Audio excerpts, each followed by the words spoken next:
Welcome to Ryan Chats With, a podcast where we get to speak with leaders and game changers all around our community and all around our nation. May is Mental Health Awareness Month, which means it's time for a special edition of the Ryan Chats With podcast, the Mental Health Check-In, with our friends over at Brook.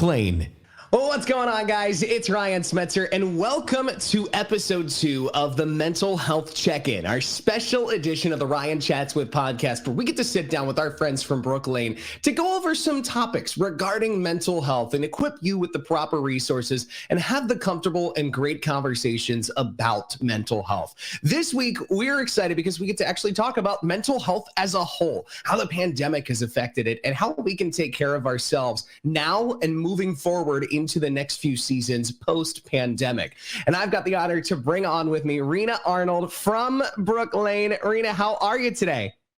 Good this morning. How are you, Ryan? Good. It is great to have you on here. And, you know, it's such a good topic to have a conversation about right now. And it's appropriate around Mental Health Awareness Month to be able to have the conversations about mental health because, you know, COVID itself over this last year has really brought up, I think, conversation. Like it's engaged people in wanting to talk about their mental health, whether it be anxiety, depression, panic disorders, whatever it may be. And so my first question to you is, how has the pandemic as a whole affected mental health within this community over the last year and a half? That is a very good question. So I like to start with defining things. And if we look at what is the definition of mental health, you know, mental health encompasses almost every aspect of our existence, our mind, the way we think about things, our hygiene, the way we take care of ourselves, our emotions, the way we feel about things, and even our actions, how we act and react. And so I have seen most people really struggle with adapting successfully to the changes that the community has had to embrace because of this pandemic. On the flip side, I've actually seen people really grow from some of these changes. So it's been really interesting for me as a mental health practitioner to see both sides of it. But certainly the majority of folks are really struggling in areas, some of whom didn't realize that they had struggles in these areas. And maybe they didn't before the pandemic, things like anxiety or depression or a sense of helplessness. So it has been an interesting reflection for me as a counselor to see how it has affected other people. Yeah, and I know a lot of people in conversation will come to me and they're like, I didn't know I was dealing with blank until the pandemic. I didn't know that I was dealing with anxiety until I was, until the pandemic happened, until I had to stay home alone, or I didn't know that I, had major depression until the pandemic hit. Is something like the pandemic a situational thing that maybe that has that impact on others and others' mental health, or has the pandemic kind of allowed people to really have almost like a gut check and realize, oh, I am dealing with anxiety on a larger scale. I should go and seek treatment or go and seek therapy? Yeah, again, that's a really good question. And it's a difficult question to answer because I think for some people it has been very situational. Some people, anxiety is not necessarily a bad thing to deal with. Anxiety can be very motivating for us to tap into our resiliency and our reserves and come to terms with, okay, what do I need to do to adapt to this situation successfully? I feel that it's more situational for folks who are coming in saying, hey, I never thought that I struggled with anxiety, or all of a sudden I'm, having difficulty concentrating. I can't sleep. I'm feeling sad, crying spells. That doesn't necessarily mean that there was an underlying condition and all of a sudden the pandemic tapped into it and manifested it. I do think that it's primarily situational, but for some other folks who had already known about themselves that they struggle in those areas, it certainly has exacerbated those things. Mm-hmm. Absolutely. And we are kind of in two phases almost right now. We are in obviously still the pandemic season. We're still going through it. We're still keeping social distancing, and we're still kind of approaching the light at the end of the tunnel. However, we're also in that mode where things are starting to reopen. More events are starting to either take place, or we're starting to see that they are coming up in the next couple of months. And what I've heard from a lot of people is that almost that fear of re-entering social society, because again, again, we have been kind of confined to our homes for the last year and a half. And, how would you recommend almost like the re-entrance into, I don't want to say the normalcy of where we were, but back into, larger scale events, some of the more social gatherings, as those start to open up and become safe for people to be able to take part in? Well, I certainly would encourage people to follow the guidelines that are set out by the CDC, whether they believe that the guidelines are necessary or not. Sometimes it's not just all about me, it's about the other people as well. So in coping with that, I have an acronym that I use for coping, COPING, and it's to care for others and our personal integrity, nurturance, and growth.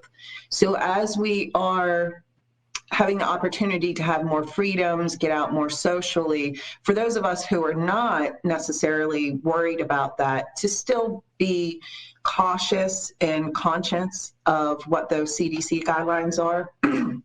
Excuse me. For others who certainly do have the anxiety, I would encourage them to maybe systematically desensitize themselves to settings. If someone's having a picnic and they really want to go because they haven't seen people in a long time, but they're concerned that not everyone's masking up or not everyone is social distancing, maybe, set a time for yourself. I'm going to go for 30 minutes and then I'm going to reevaluate. And then maybe I'll stay another 10 minutes and I'm going to reevaluate. But I've had people say, I don't know if I'm overreacting to the pandemic or if I'm underreacting. And ultimately, it comes down to what you feel you need to do for you while you're also being mindful of the people around you. So my biggest suggestion would be, especially for those who are highly anxious about it, just desensitize yourself. Like if I'm anxious about going into the market, just decide for yourself that you're only going to go to the frozen section and just go to the frozen section and get what you need and leave and then reevaluate. Maybe you can go back in. I mean, it might be a little time consuming. It might feel a little inconvenient, but at the end of the day, you have to be satisfied with the measures that you took to maintain your safety. Yeah, absolutely. And bouncing onto that as well, as people are kind of moving into this, this next step, this next season, if you will, people are going to become more busy too with this return to work, more people making their way back into their offices. So people, adding on some more responsibilities now that some things are starting to reopen. What would you recommend for those people that may be kind of going from 0 to 100, not necessarily from a social perspective, but they're going 0 to 100, in their workplace. They're going back into the office and being around coworkers again, or they're going back into, working events again, or different things like that. Absolutely. That's a good question as well. Well, certainly you want to know what the guidelines of your employer are and what policies have changed. Many employers and places of business have gone through multiple policy changes because of the pandemic. But again, to take measures that you feel most satisfied with, have hand sanitizer, wipe down your work area, wear your mask, even if your employer doesn't say you have to wear your mask, maintain that social distancing, try to pay more attention to yourself than you're paying to other people. And if there is a concern that someone in the office is not being cautious or being safe, just, go to your supervisor or your manager and ask, how should we handle this? But I definitely hear what you're saying. Some people don't have the option to desensitize themselves to certain settings. They just kind of have to get right back in there. Yeah, it's kind of like they're just being almost just thrown right into it. And it's really just kind of nature doing its thing. It's not necessarily a situation to where it's like one person's forcing them to do X, Y, and Z. It's just like, oh, we're just jumping back into a season of craziness. Right. That's what it feels like. Yeah. Right. And that kind of leads me into the next thing that I want to talk about, and that is self-care. And it's funny because especially in this last year, a lot of people have placed an emphasis on self-care, on, making sure that whatever you're doing, that you're also taking care of yourself, which, I mean, that's a very important piece to the puzzle. But I think a lot of people have kind of almost overused the term to where it's kind of, almost lost its luster, and we have to go back to, relearning what it means. Because I used the example for you where it was like, all right, yeah, I'm going and getting the extra deluxe value meal from McDonald's. Self-care, hashtag self-care. But that kind of led me to wondering, what does that really mean? What is the definition of self-care? Very good, because I like definitions, Ryan. Excellent question, right? So self-care is a conscious and purposeful way of paying attention to ourselves and determining for ourselves what is the healthiest and most adaptive thing that I can do that I will benefit from, preferably with a delayed gratification, because when we get into those instant gratifications, that's where we are getting the extra deluxe meal and eating the cookies and what have you. And that's self-sabotage. That's really not self-care, because the delayed reaction to that, a result of that, can be pretty sabotaging to ourselves. And so to be purposeful and mindful, what are my abilities? What are my support systems?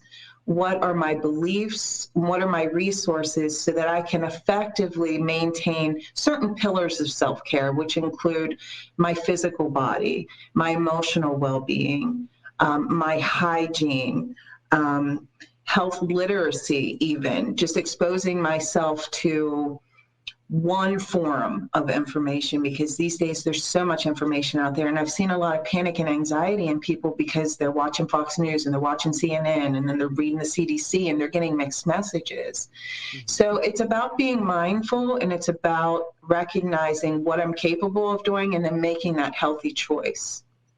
Mm-hmm. Yeah. I think that's a great way to kind of put it, because like I said, people kind of associate self-care with like that, like you said, the instant gratification, when it's really just kind of taking that step back and almost reevaluating the way that you are doing the things beyond your work, beyond, taking care of your family and that kind of thing.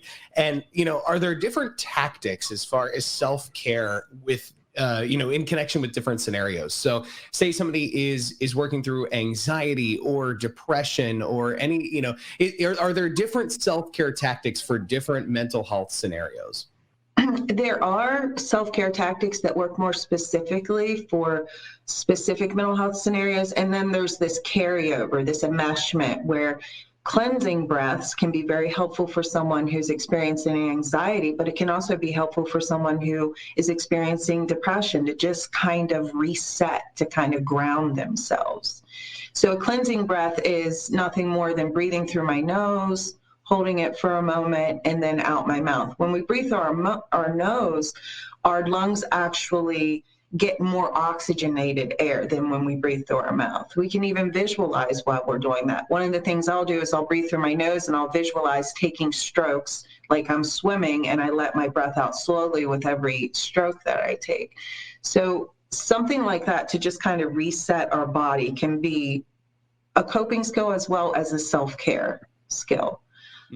Things like staying connected to other people. If I'm feeling lonely, I don't necessarily have to see that person face to face. We have technology now, so certainly we can tap into that. But sending cards, making a phone call. If I know when the mailman comes and maybe I don't have family or friends that are in close proximity, I can stand at my door, and when the mailman comes, just say hi and just have a little interaction there. That can be real helpful. Just putting ourselves, sometimes it can be challenging too. One of the things that I was never a fan of until recently was yoga. And I've started stretching and doing yoga in the morning, and I'm like, shame on me, because that's amazing. It just gets your blood flowing, and it just gives you an overall sense of accomplishment before you've even started your day. But it can cause you to step outside your comfort zone a little bit.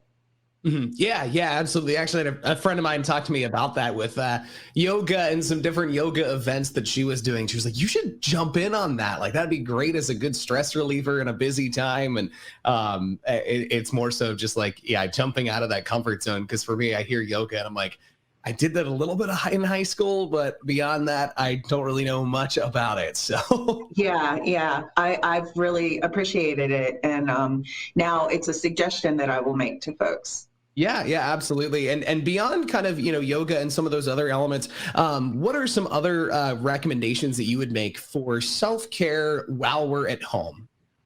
Houseplants. Houseplants is a very good option to gain some visual significance. We can watch it grow. We can nurture it. I mean, I don't have a green thumb, but I've always heard talk to your houseplant, play music for your houseplant. It gives us something to look forward to regularly when we're at home.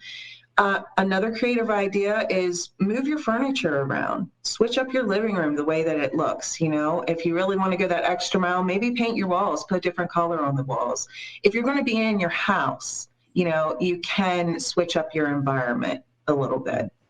Yeah, that was honestly something that I did probably in the thick of it last year, around like June or July. Laid new flooring down, repainted the walls, rearranged. I think I got like a little bit of new furniture as well. And I actually find myself sometimes just rearranging the office like every 2 or 3 weeks, just because it adds that extra relaxation and that peace of mind of like, oh, like I've got the freedom to kind of move this stuff around. I think that's kind of where I feel from a mental perspective, is like, oh, I'm not like locked down by this one vibe in this room. I can move a desk over to the left a little bit. I can, do X, Y, and Z. And so I think that is a really good idea. Absolutely. And that's a really good point. And it relates to this sense of helplessness. So there are things that I cannot control, but there are some things that I can control and I can influence. And one of them is my environment. One of them is where my couch sits versus where my chair is sitting, or whatever it might be. So that was a really good point, to focus on the things that we can control in our lives versus focusing